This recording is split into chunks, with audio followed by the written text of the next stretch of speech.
హనుమంతుడికి శివుడికి మధ్య యుద్ధం జరిగింది అని మీకు తెలుసా?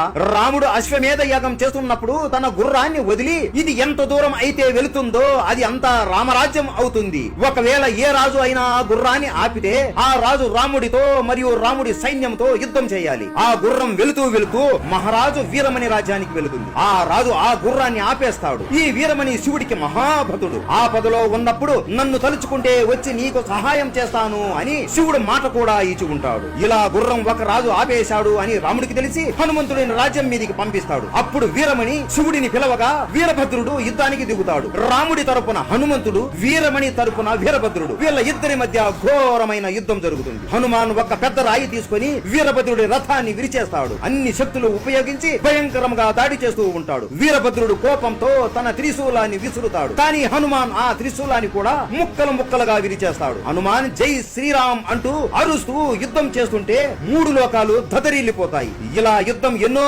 రోజులు జరుగుతుంది. హనుమంతుడికి రాముడిపై ఉన్న భక్తి, ప్రేమ ఈ యుద్ధంలో శివుడికి అర్థమవుతుంది. ఆ భక్తికి కావాలనే వీరభద్రుడు ఓడిపోతాడు. మీలో ఎంతమందికి ఈ విషయం తెలుసు? పెద్ద వీడియో చేయాలి అంటే కామెంట్ చేసి చెప్పండి, తప్పకుండా చేస్తాం. జై బజరంగబలి.